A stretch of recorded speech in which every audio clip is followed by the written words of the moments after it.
Welcome to Season 3 of the Sober Motivation Podcast. Join me, Brad, each week as my guests and I share incredible, inspiring, and powerful sobriety stories. We are here to show sobriety is possible, one story at a time. Let's go. Malin started drinking at 13 years old, and at 18, things blew up as she was then legal age to purchase beer in Norway. At first, it was to keep up with friends, and the consequences took a bit of time to set in, but she was hooked on the escape alcohol provided. After some years, things progressed and she found herself drinking up to 17 liters of beer or 4 liters of vodka per day. She didn't go anywhere without alcohol. She mentioned her body was giving out, and her doctor confirmed this by wishing her well and saying there was no need for another appointment next year, as she would not make it. A life without alcohol was something she could not even imagine. After many months of sickness, Mailinn was put into a coma, and that lasted 3 months. Today, we celebrate a true miracle. She has 3 years sober. This is Mailinn's story on the Sober Motivation Podcast. Welcome back, everyone. Brad here for another incredible episode. Right before we get into it, I want to mention thank you for all the new reviews on the podcast. That's incredible. And if you haven't had a chance to review it yet on Apple or Spotify, please do that. Show some love on that. And if you enjoy the podcast and it brings joy or value or something positive to your life, please consider donating. I'll drop the link in the show notes below, but you can donate to support the show at buymeacoffee.com/sobermotivation. It's a one-man show. Honestly, I do everything from booking the guest, obviously recording the episodes, editing the episodes, and also cutting up some video clips to do some promotion on Instagram. So any help would be appreciated. And if you can't and you just want to kick it and listen to the show, you're always welcome. I also want to give a big shout out to Sober Buddy with a brand new incredible platform. The mobile app, the brand new mobile app on Apple App Store is live. Sober Buddy community. Had a meeting this morning. I host a meeting on Monday mornings, Wednesday evenings, and Friday mornings, so I start my week and kind of end my week with the Sober Buddy community, and it was just incredible. I was fired up. Everybody is just doing well. And even those that might be going through the struggle, they keep showing up. They keep asking questions. They keep doing the best they can. And it's just incredible to be a part of something like that, a part of a community that's working together to improve their lives is just something incredibly powerful. So if you could use some support, some community connection, and you want to come and hang out on Monday, Friday, or Wednesday, and we also have other incredible hosts that do meetings in between those times, head over to yoursoberbuddy.com or search Sober Buddy Community in the Apple App Store. Download the app. Free trial is there, and I hope to see you in a meeting soon. All right, let's get to the show. Welcome back to another episode of the Sober Motivation Podcast, all the way from Norway. We've got my friend Mailinn. How are you? Hi, I'm great. How are you? I'm good. Thank you for jumping on here to do this. I've seen your story on Instagram here and there, and it's just incredible. And I reached out to you, and I'm so happy that you said yes to sharing it with us. Yeah, I'm really excited. I've never done anything like this, so I'm happy to help others stuck in this. Yeah. So, how we start every Yeah. show is what was it like for you growing up? I grew up in a two-parent household. I have two brothers. They are 1 and 3 years older than me. My parents had a really unhealthy relationship, so we were actually pretty relieved when they divorced. I was 14 at the time. My father remarried and he moved out of Norway, actually. He moved to Greece. And yeah, we have great contact with our mother. We all live around the same place. And it was a lot of addiction in my family, especially on my father's side. We lost many people to addiction, but it was chaotic at times. Yeah. Yeah, I hear you on that. Yeah, and we've talked on the show a lot before about divorce, the people who share the story of addiction that's very common theme. What's it like in Norway growing up? Like you go to school, obviously, and did you play any Yeah. sports or anything like that? How did you do in school? Did you have a bunch of friends and stuff like that, or what was it like? I had a bunch of friends. It's the same friends I have now. My best friend, we met when we were 5. I did play football, soccer in school for many years, actually. I come from a kind of like a small, very small town where everyone knows everyone. It's not a lot to do here, or it wasn't when I was a teenager. So we started to party pretty early. The first time I partied with my just three of my girlfriends, we were actually 12 years old because it was literally nothing to do. So the party scene started pretty early. But yeah, I love living in Norway in general. We have a great healthcare system, which I've needed. I've had a happy childhood. It's just been a little Yeah. chaotic, Yeah. but I've had amazing friends and I still have the same friends and an amazing family. Yeah, that's beautiful. When you say a small town, how many people live in this town you grew up in? Really, it's not in a town. It's like a village. I live an hour away from the second largest city in Norway, but right here where I live, we are like 6,000 people, maybe. Okay, gotcha. Okay, and you're still there. You still live in the same place you grew up in? Yes, not in the same house. My friends, they built me an apartment, so I live here. But yeah, it's the same place. I want to move closer to the city when I start studying next year, hopefully. But for now, I live here and I have all my friends and family around me. Yeah, beautiful. So you brought it up. I mean, this is a sobriety podcast, and we know that that's going to be part of the story here. But at 12 years Yeah. old, you start kind of partying. Is that drinking alcohol, or what does that look like for you at 12? Yeah. We met in our trailer and we were four girlfriends and we are just going to try it out. It was exciting. So we got some older people to buy it for us and it was just us. And it was actually a fun evening. But it started there. And then my friends and everyone just kept on drinking. And then when we were 14, it really escalated where we were partying a lot on weekends, like home parties. We were obviously wasn't old enough to go to a bar. So we had Yeah, a lot of home parties. gotcha. What are the rules there in Norway to buy and go to bars? It's pretty strict, and that really gave me anxiety in the later years. We have alcohol is only allowed to buy during the day. We have this restriction. You can buy it from 9 a.m. to 8 p.m., 6 p.m. on Saturdays, and on Sundays, it's closed. You can't buy alcohol except in bars and pubs. And it's 18 years old. You have to be to buy it. Okay, gotcha. Yeah, so And where 20 for the hard liquor. there's a different age for hard liquor then. Yeah, because we Okay. sell beers and stuff in the grocery store, but we actually have an apartment for hard liquor. It's not allowed to be sold in grocery stores. Oh, okay, gotcha. Does that keep a lot of Why? people from getting it or prevent people from No, getting it? no, I think they just stress out a bit more because this hard liquor building, it closes way earlier than the beer sale. So on Saturdays, the hard liquor actually closes at 3 p.m. And Oh. in weekdays, it's 6 p.m. Okay. What's it like there, the Yeah. culture overall? Like, I mean, I'm in Canada and I talk with a lot of people in the UK, a lot of people in the US, Australia. I mean, everybody shares the same kind of story. I mean, it's just normalized, it's everywhere. Yes, Over the top. literally Same everywhere. there? Yeah, absolutely.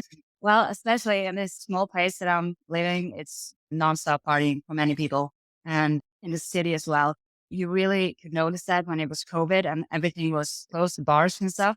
And the town was just deserted. And then when they opened back up, the liquor sale was full of people back Mm. in the city. So we really noticed the difference. No, that's interesting. Did they actually close the stores? Like, you couldn't buy the liquor? Yeah, I was in coma at the time, thankfully. But they did close for a while, the stores, and then there were home deliveries. And it was really much harder to get the alcohol. Yeah. And the bars and pubs, they were all closed. Yeah. Okay. All right. Let's back up here a little bit. I was just interested about that in a sense, right? Because the thing with alcohol was even here, people couldn't wrap their head around it. Why they weren't closing the stores that sold the alcohol? Well, I mean, because you Hmm. can die if you're addicted to alcohol and you don't have it. The majority of the population, I feel like they didn't understand that connection because they were just like, oh, well, all the other stores are closed. Why are those stores not closed? So that was just interesting to me. But so we'll go back. So you're starting out at 14. You mentioned things are starting to take off here when it comes to drinking. Like you're still going to school and doing what you need to do in that sense, and you're drinking. When do the consequences start for you? Do they start young? Well, yeah, but not that young. I was my third year of high school. Mm. Then I really noticed a change in my drinking habits. And I was aware of it. I'm just like, push it back. So I noticed that weekends for me just meant partying. And My schoolwork suffered, of course, that year, the most important one. We had this thing in Norway when we are graduates from high school. Don't know how to explain this tradition, but the month of May, we all dress up in this outfit and we basically drink for a month to celebrate of getting through high school. It's called litres. That really made a difference for me and just kept going from there. I think. In 2011, I was highly aware of my drinking because I read back in some of my journals. I'm actually writing like, you need to stop. You need to not party this much. You have to have a sober weekend. And then I can just see from my journals that it just escalated and it was weekdays, but it was just a couple of beers. And then, yeah, it got worse and worse. Yeah, progressive. So, Did you have a lot of sober weekends, like, since you started at 12, 14, and yeah, I did. I did have a lot of sober weekends, but not so many after I turned 18. Then I don't think sober weekends, it was rare because then I could buy it by myself. I could actually go out on the town and not only be on home parties. So it escalated when I turned 18 and then it just kept going. yeah. What are you doing outside of the drinking with your life after high school? I worked at a bakery and my plan was to reduce some subjects. I needed to improve my score or my grade. So I was just working for a year and then I was going to do that. But then I had planned to do more with that. I already had a pretty big alcohol problem then. So it got delayed and then I couldn't work anymore. I couldn't study. And so I started seeing a psychologist instead. So that was what I was doing, trying to get better. Yeah. So my 20s is just a dark chapter. How old are you now? I'm 31. I'll be 32 next Friday. Okay. Oh, happy early Yeah. birthday. Thank 32. you. I'm looking forward to it. Yeah, that's incredible. So walk me through, if you don't mind, like, what did this look like for you? Because I think everybody it's a little bit different. A lot of people might be a little bit the same, but, like, what did a day in your life look like in your 20s there when you were really struggling with this thing? Well, I got in newspapers here in Norway for a reason. I drank an abnormal amount of alcohol and no one could actually see it. They knew it, but I didn't act any differently. But I actually converted some because we use liters here. Do you use gallons? I think. Do you? Leaders. Liters. Oh, Yeah. great. So I drank between 12 to 17 liters of beer every day or 3 to 4 liters of vodka on my worst. And then everyone was telling me when I was in treatment, I had this addiction psychologist, and everyone kept telling me that they had never met anyone who drank as much as I did. They basically didn't know how to treat me. I felt when I actually was trying to get help and I committed myself to like a rehab facility, but they couldn't give me the medication that I needed because they had these rules to follow and they didn't help me at all. So I just couldn't handle it. And the psychologist kept telling me that they wish they could give me more, but they couldn't because it's against the law, even though I drank an abnormal amount. Yeah. So would you go through terrible withdrawals if you didn't have it, or Y- did you even let yourself Yeah, get to that point? You did. I did. I started like crazy hallucinating and it was bad. I was really scared for my life at several points there and it was just unbearable. I did have some sober periods and it lasted a week and then 3 weeks, but not a lot during the 7 years that I drank. And I had this liver doctor that I went to every year and he just got more and more depressed. Yeah, everyone just kept telling me that I was going to die. I wasn't going to see 30. And again, a lot of weight because I drank a lot of beer. Yeah. I mean, this might be a little bit of a silly question. What did you feel the need to have so much beer for? I just developed this insane tolerance. I saw on TV like this alcoholics that drank 8 beers a day. And I was like, oh my God, that would have been so much cheaper. I live in Norway. It's not cheap to drink. But I just needed more and more to actually function. I could have withdrawals if my blood alcohol level got under, we say 3 here. It's a deadly limit. But I started to shake way before I was actually sober. Yeah, I just had a ridiculous tolerance for alcohol and just kept growing. So Yeah. by the end there, I actually drank 4 liters of vodka a day if I drank vodka or up to 30 and 36. I have 17 liters of beer. Is your mom around at this time? Like, in your 20s there? Yeah. Was she Yeah. noticing? Yes, she Yeah. did. You lived with her? Yeah, I did. Yeah, okay. So she noticed pretty early, and then my brothers found out. And as I said, I live in a small place, so it didn't really take that long before everyone knew. And it just kept escalating. At the start of all this, they tried to, of course, get me help and try to get me out of it. And then they realized eventually they just had to accept me for the disease and all. So Yeah. they stood by me all those years. And they knew that wherever I came, alcohol came with me. They really adjusted extremely. I have pretty great friends and family. Yeah, wow. They were, of course, very worried about me. Yeah, because 4 liters, and you said it's expensive too, right? So Yeah, ridiculous. Now, if you're gonna have a beer out on the town, I try to not because that's just ridiculous. It's equivalent to $10 for one beer out on the town. Crazy. yeah, no, it is for sure. So, do you consider yourself an alcoholic or no? Oh Like yes, yeah. yeah, okay. Yeah, definitely. Yes, absolutely. I actually realized it pretty early. Actually, I was like, yes, I know I am. This is not usually how people behave around alcohol.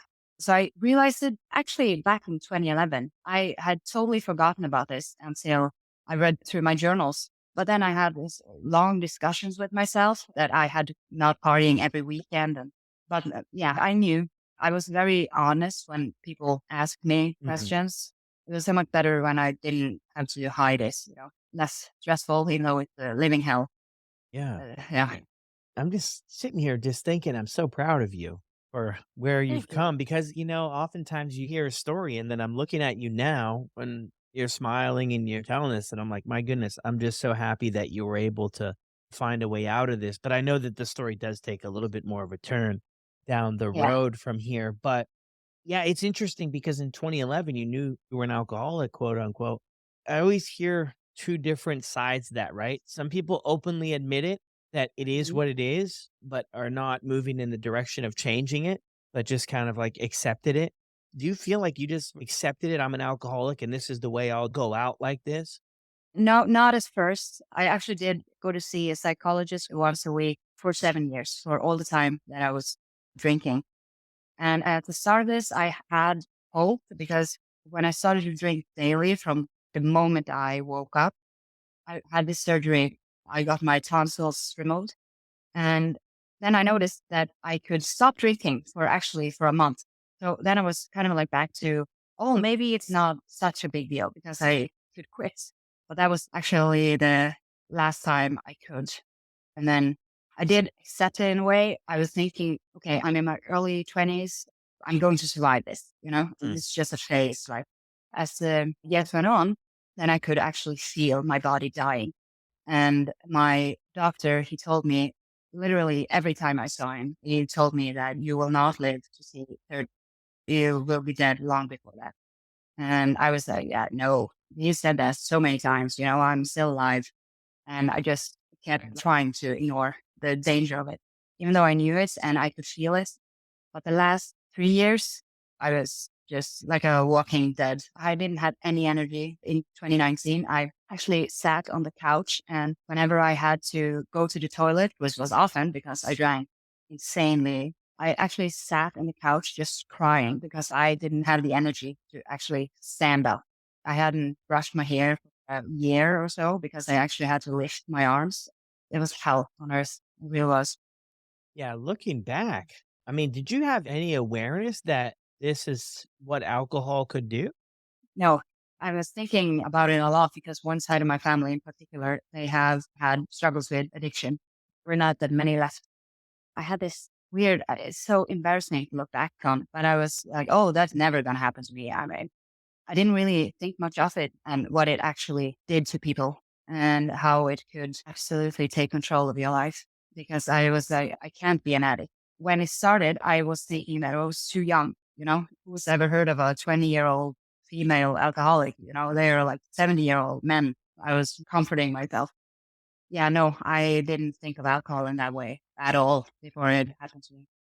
Wow, yeah, but that is so true. Yeah, I mean, stepping back, we have these pictures in our minds or our experiences about who looks like this or who fits in that box, and really at the end of the day, it's like our neighbors, it's our friends, our family. Those are the people who are struggling. It's not just people that we think that we see in the movies and all that type stuff.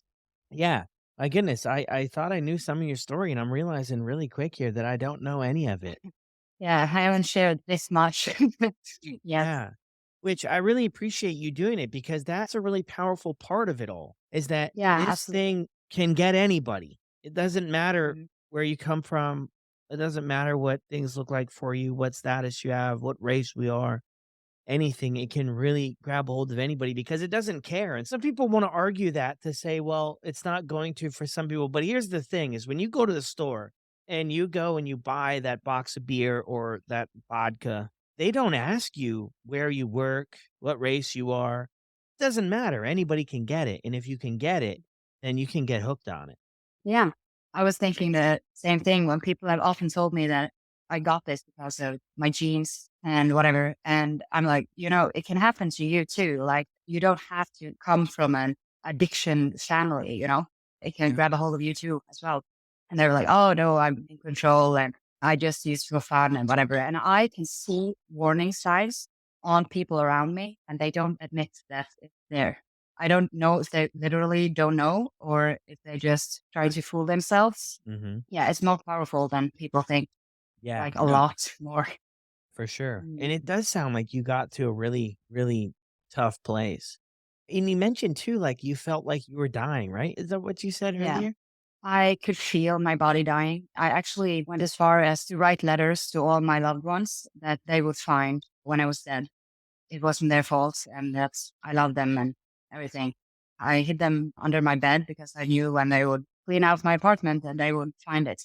I didn't want to die. I wanted to live more than anything. I wanted to quit drinking. I prayed and I prayed and it was really horrible. But I knew I was going to die. When I had my last checkup, before everything, my liver doctor's office, he actually told me that he was always depressed when I was there, but he just told me that I know we have this standing appointment every fall, but I won't see you next year. And I think you know this. And I was like, yes, I do. I could feel that my body wasn't going to survive another year. 6 months after that appointment, I was in a coma. Wow. Okay, before we jump into that though, I wanted just to mention something on what you shared there. I mean, for sure, that's really heavy stuff. And I do appreciate you for sharing that because that's really heavy, but I think that's where it can lead us, right? Everybody's going to have their different sort of ending to the addiction. But I think that's the toughest spot to be in. It was for me anyway. I wanted nothing more than to quit, but I just couldn't quit. And everybody around you looks at you like I had people that were supportive and I had people that were judgmental and even the supportive people, I don't think that they could quite wrap their head around, why can you not just shut this thing down? And I would talk with them and say, I want nothing more than to do that. Trust me, I don't want to live this way, but I just can't do it. And I just wanted to shed light on that. Like for me personally, that was the hardest place to be, is that I wanted nothing more to get sober. But for a few years, I just couldn't do it. Agreed. I absolutely agree. They wanted to understand the people around me, but they didn't have an addiction. So I tried to like compare it to that if I had an oxygen tank and alcohol in front of me, I would actually drink till I passed out. Mm. I would choose alcohol over oxygen. And I tried to explain how it was like, but they can't understand it because they haven't felt that on their body. But they did know eventually, that is, they did understand that it was not a choice for me, that I wanted out every single minute of a day for years. The first year it was whatever, but after the first year, I wanted out and I would do almost anything to get out of it, but I couldn't. Yeah, it was really my biggest wish. So I never ever take this for granted. Yeah, no, I'm with you. I'm with you on that. So moving forward into the story, so 2019, where are we at now? About 2020? Because you're gonna go into this when you went into a coma here. Lead Mhm. us up to that, a week before that. What did things look like? What was that all about? Well, I can go a month before because it's kind of relevant. I knew I was going to die, I was just so surprised every day when I actually woke up. Then I started one day to notice that my legs were really weak, like they couldn't carry me.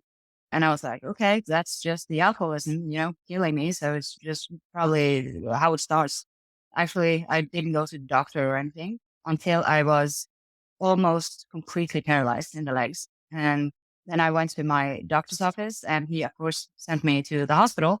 And at the hospital, they took away my alcohol. So I discharged myself against medical advice. So this all happened again. I got more and more paralyzed. Got sent back to the hospital. They did the same, took away my alcohol. So I left against medical advice. And then the last time, this is a crucial moment. I collapsed at home because it was reaching my lungs and my organs were shutting down. The first thing when I wake up at the hospital, there's this doctor in front of me and he says, no one on this floor, nurses or doctors, is going to comment on your drinking. You do you. You can have as much beer in here as you want. Just do not leave the hospital because you won't come back. And then I stayed because he didn't take my alcohol away. And I was in a coma a few hours later. So he saved my life because I would have left if he wouldn't have said that. And I was in a wheelchair. I had people actually helping me because I couldn't walk at this point. So I had to wheel myself out of the hospital. I had a mother and a friend who helped me, but they didn't know what to do. But yeah, that doctor really saved my life. And they was on my brother's birthday, which made it all more depressing. I couldn't talk because my lungs were shutting down. So I just kept coughing, this horrible cough. And I was so tired. I couldn't handle all the coughing. So I actually asked them to put me in a coma. I couldn't live like this anymore. And then my mother took her phone to my ear so I could try to wish my brother a happy birthday. And I just coughed in the phone and he was like, yeah, I know what you're trying to say and I love you. And that was the last time I talked to him. I was in a coma really shortly after. Wow. Your mom's there with you, Wha- though? She was with me, but this was March 19, 2020. So I was 3 months in the hospital with no visitors because of COVID. But month 4, they could visit me again. But yes, she was with me at the time. We were actually in quarantine when I was put in a coma. And then she had to leave because COVID.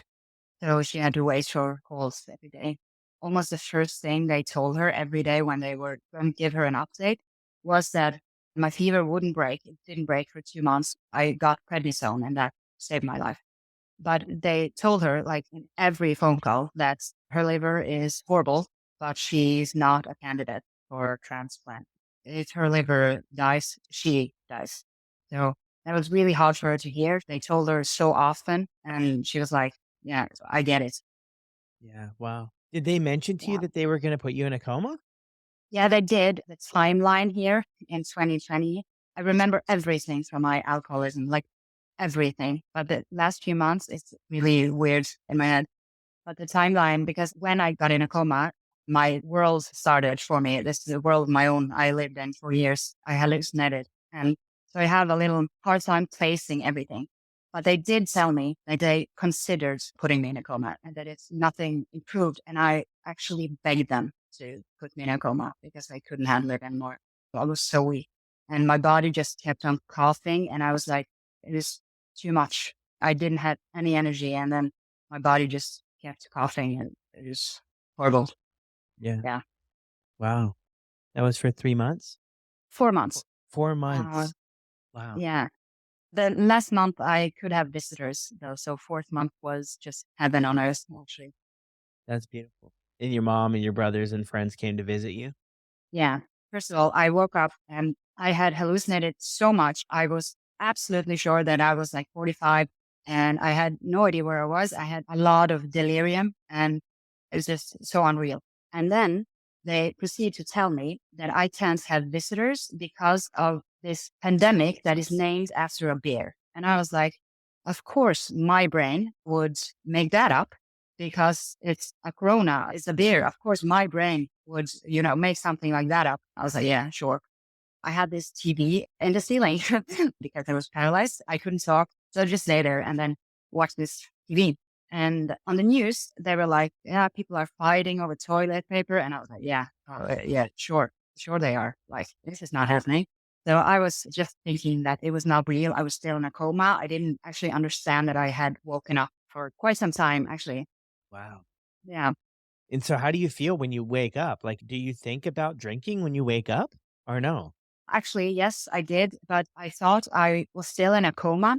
So I was like, this world that I woke up to, I thought I was hallucinating. So I was like wondering what was happening with my real body since it was obviously not it. And I was like, okay, maybe I wake up and I'm sober, or maybe I'm dead and this is my purgatory. It's just a horrible time.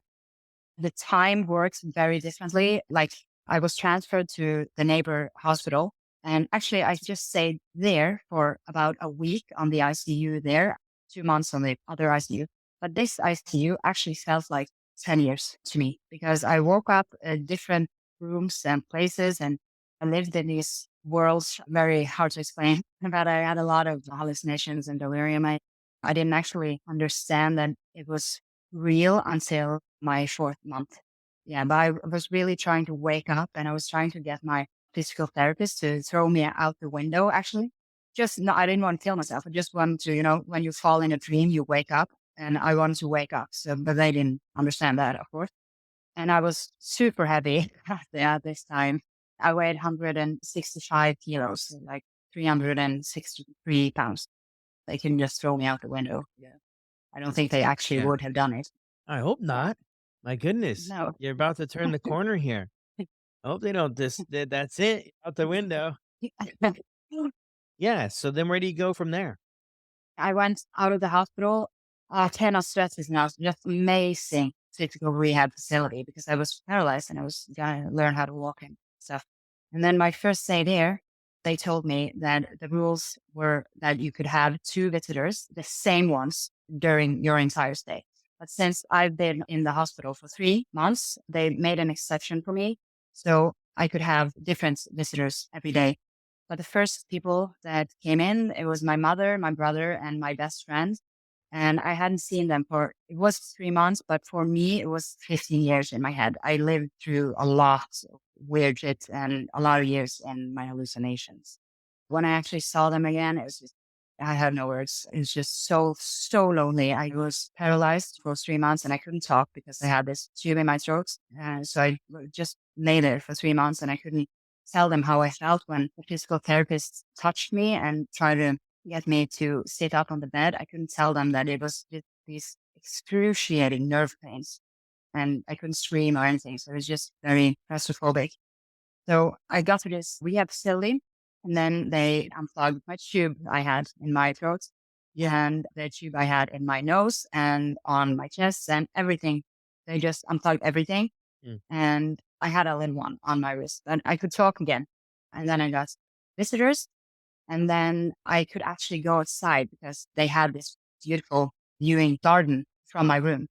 So my visitors, my mom, my brother, and my best friend, they wheeled me outside in the fresh air. And it was like magic. But I still had this feeling that I was in a coma, somewhere. But it was the first time I actually hoped that it was real life. I didn't dream it. I loved it there. They're just amazing people. And I had physical therapy every day and I had my visitors and it slowly like came to me that I'm actually sober. This is my 4 month sober. And it's just unreal to me. I didn't dare to believe it, I think. Then I talked to my aunt. She's one of my closest relatives. We have always had this special bond. And she was going to visit me the next day. This was a Thursday. And then she died that night. And my brain got straight back into like, this is not real. This is my hallucination. And then I just wished for the opposite. I wished that I was still in coma somewhere because I couldn't deal. And this was actually the first time I had to deal with something sober in years. And I was still so confused and it was really out of the body experience. I think I blacked out. Yeah, it was horrible. It was absolutely horrible. It still is.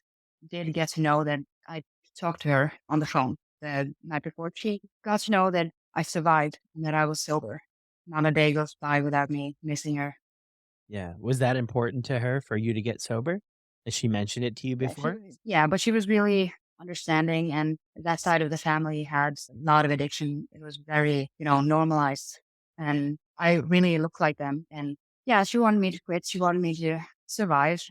She got to know that at least, but she should have been here with me. Yeah. I'm sorry for Mhm. that. Sorry for your loss Thank with you. her. Thank you. Yeah, so you're doing the physical therapy because, yeah, you're still paralyzed, right? How long I does started that last for? I learned to walk with help. I had this tall walker in the hospital. I learned my first steps back in the hospital a few days before I was transferred to the rehab facility. But then I really started at the rehab facility. So I could walk with help. Yeah. So it just gradually got better. I'm still in physical therapy because it's a lot of things I can't do yet. Like I can't even believe that I used to jump like easily. It's insane to me. But yeah, I love it though. Yeah. So you got that whole side of the physical therapy stuff. How have you been able to stay sober and not drink? I prayed so hard for the second chance, and it was just extremely disguised. But I had not even a little cravings after what I've been through. I remember the reason actually I have these before videos of me walking at the hospital is because it wasn't planned then that I was going to do this before after stuff. I asked them to film me walking, and I could see the pain in my eyes because if I ever thought about drinking again, I would have these videos to look back on and see the consequences. Luckily, I haven't needed it. I'm just so beyond happy that I got the second chance and I would never ever risk it. I really want to help people in the same situation as I was. And I just have to believe that this is why I was given this second chance when everyone was telling me that I was going to die. I lost the weight along the way. And when you're in the ICU in Norway, they write you these journals from your stay there because you usually hallucinate and stuff so that you can get perspective and stuff. And they take photos of you. You can see your entire stay and they write how your day has been. And so I have these journals from the hospital and they really helped me a lot, which is why they do this to get perspective on things. And I really could have seen what I actually went through. And that has helped me a lot. I don't think of alcohol in that way anymore. I think of it like this devil. I really hate being around it. I hate watching it. I really hate it. I'm just beyond happy to be sober. I can only imagine. I never really came that close, I don't think. I mean, maybe sometimes, but to be able to go from where you were, right? Because the addiction just enslaves us. Everything we Mm. do revolves around it. To get onto the other side, to be able to feel good in the morning and wake up and do all this stuff and everything. Yeah, I mean, that truly is a second chance where you have been able to turn things around from.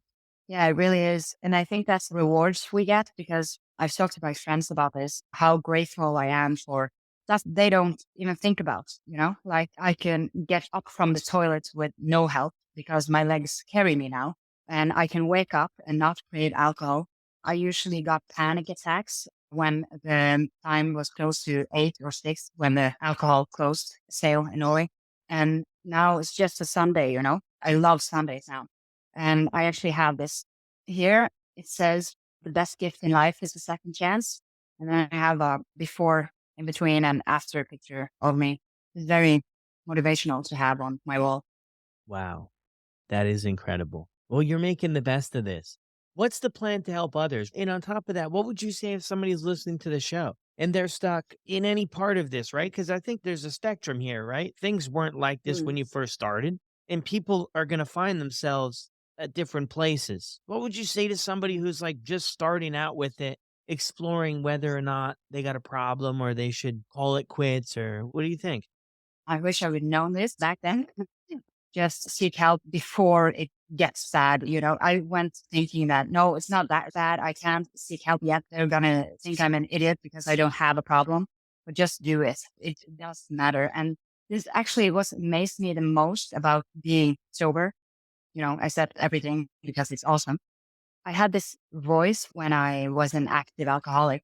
I wanted to quit more than anything. But then when I pictured my life without alcohol, something just happened in my brain. Like I couldn't picture it. And how would I ever have fun again? And all this weird stuff going on.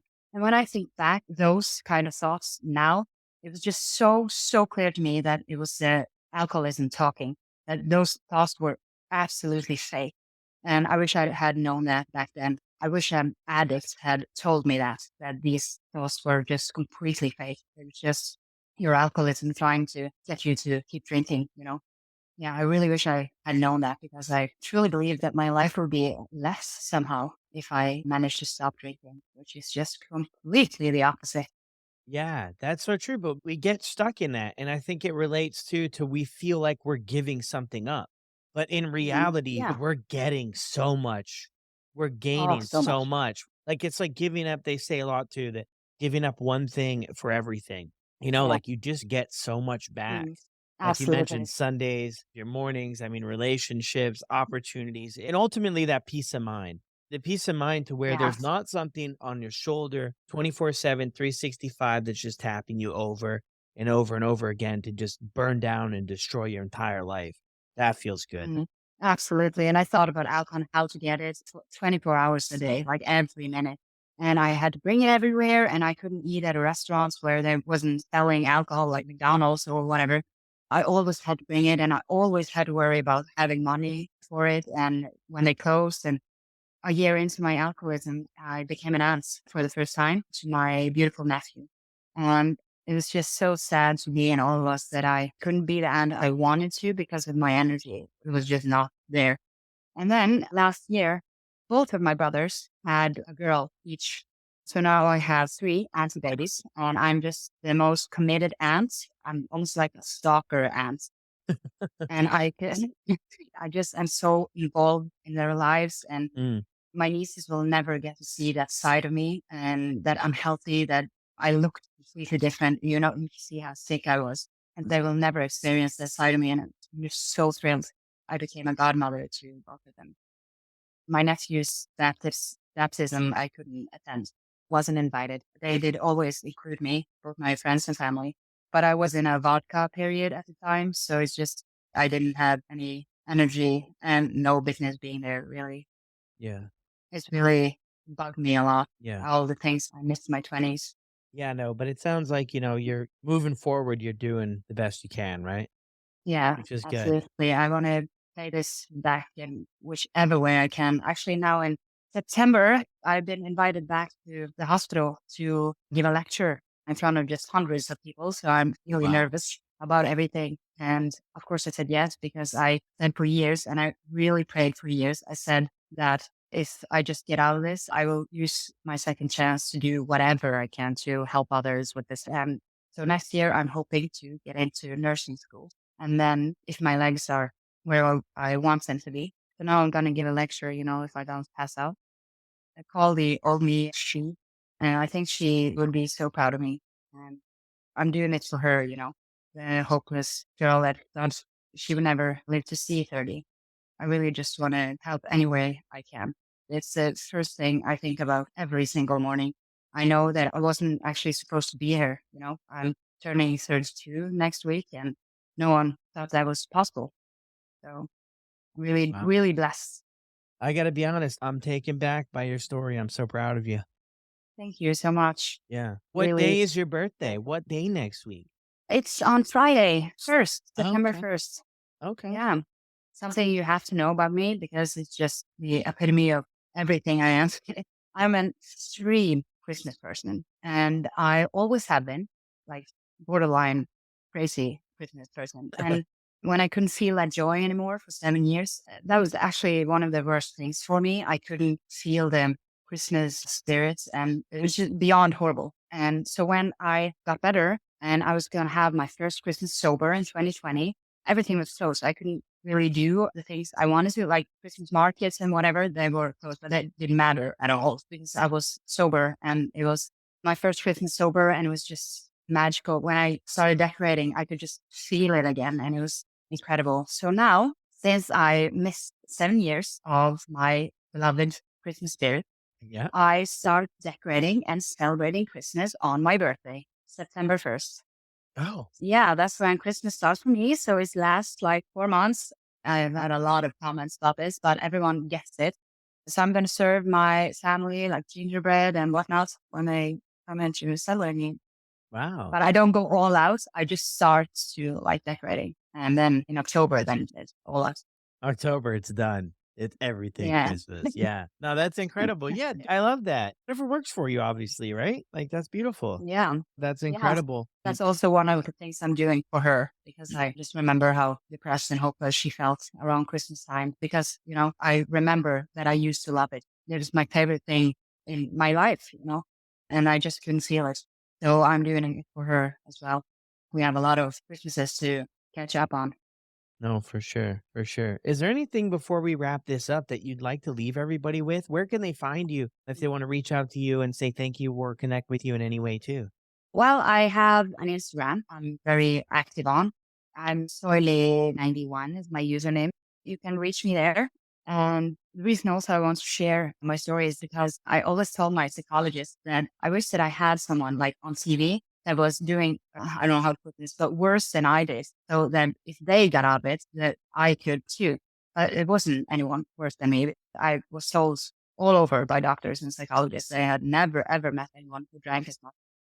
They didn't really know what to do with me. So this is also one of the reasons I went public and I was in the newspapers here in Norway because I want to be that person that I wanted to have for someone. It was so bad in my case. And so when I can get out of it, like literally everyone can. I hope to inspire people to do that because it really is not over until it's absolutely over. I was like a second away from dying and then I didn't. And now I'm sober and happy and just, oh Thriving. yeah, I'm so, yeah, so grateful. Well, you've inspired me today, my friend. Oh, thank you so much. It's been Yeah. very fun doing this. You've done incredible to walk us through what it was, and I believe that your story is going to do exactly that. To let other people know that they can get off of the train per se whenever they want to, and that there's a lot of benefits if you do. And Absolutely. you don't have to ride this thing till the end or to the stop right before the end. You can Yeah. change your life and make something no matter where you're at. So thank you so much. And I'll drop your Instagram handle in the show notes for anybody who wants to give you a follow. And if you want to, too, you can check out some of the videos. The videos you've done are incredible to showcase your transformation and what you've been through. Go and look at the videos, everybody. Trust me. It'll really paint a bigger picture. It'll just connect you more with the story because this is just an audio show. Go over there and check out those videos because it's a miracle, truly. It'll truly paint a whole nother picture for you to kind of see this stuff in real life in that sense. But thank you so much. Thank you. Thank you so much for this opportunity. It's been very fun. Yeah. Wow. What an incredibly powerful episode on the podcast. Now, Malin is from Norway, so English is not her first language, but I think she did incredibly well. It was a little bit of a tougher episode to get edited just because of the recording device that was used and stuff like that. But what an incredible story. My goodness. I mean, a coma for 3 months in the hospital for four, waking up during a pandemic. I mean, how wild would that have been? Especially as she mentioned she couldn't talk.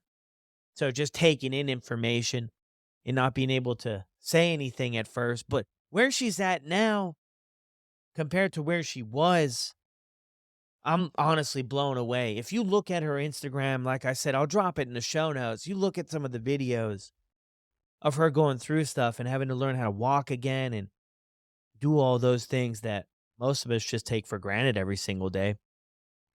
I know I do at times. To learn how to do all that, come out the other side, and now be on a mission and a journey to help others. I mean, it's truly inspiring. Truly, truly inspiring. So I hope you guys love this episode as much as I did. As always, if you're enjoying the show, drop a review on Apple or Spotify. If you're listening on Spotify, leave a comment. They have a new comment section and polls. I try to put a poll on each episode so you can share your thoughts there, or you can drop some feedback and stuff for the people to check it out. Since this is a rerun episode, the first time we recorded was in September. And now our friend's got over 1,400 days sober. Incredibly powerful. Be sure to send her a message over on Instagram. Let her know you appreciate the story. And keep sharing, my friend. Until next time, let's go.